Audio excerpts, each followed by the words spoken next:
On today's fashion and style episode of ANOKHI Daily Spotlight TV, we're visiting the Royal Ontario Museum to see their Cairo Under Wraps exhibition, which showcases early Islamic textiles, beautiful fabrics used for clothing and turbans during the early Islamic period. Tell me about the Cairo Under Wraps exhibition here at the Royal Ontario Museum, which is showcasing early Islamic textiles. We opened on the 21st of June. We're open until the end of January of next year. We've got 80 textiles from our own collection, dating from the 7th century to 14th century.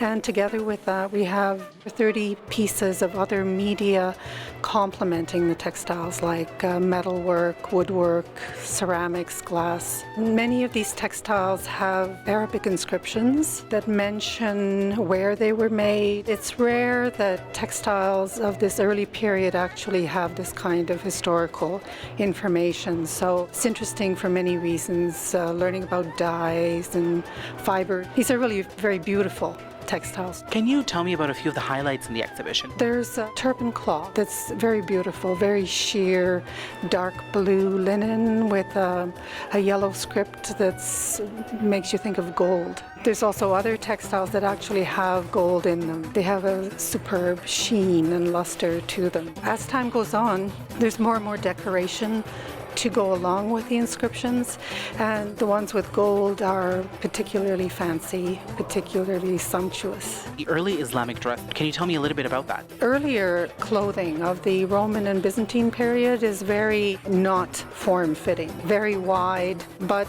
that particular dress that I think you might be mentioning is already cut to shape rather than woven on the loom.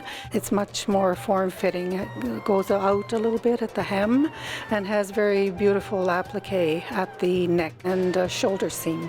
A lot of the Indian saris I see, sometimes they have borders just like this. So Yes. it seems to be a pattern that was quite common across many cultures. Yes, and the dry quality and the stability of temperature in Egypt that has allowed us to still have these textiles. Similar things were worn throughout the Mediterranean region, but very few have been preserved outside of Egypt. Most of these textiles actually have come from graves. So they were either worn or they were used as wrappings. Some of the textiles actually, you can see the same stain reoccurs, and you can just see that it was wrapped around the head, for example. We have a very talented team here at the ROM of people who have conserved them and mounted them so that we can safely display them in the gallery. That's why I decided to show them this year, our centennial year. Also, it's the year that the Aga Khan Museum is opening in Toronto, so it's our way of celebrating. The Cairo Under Wraps exhibition runs at the Royal Ontario Museum until January 2015. For more information, you can visit rom.on.ca.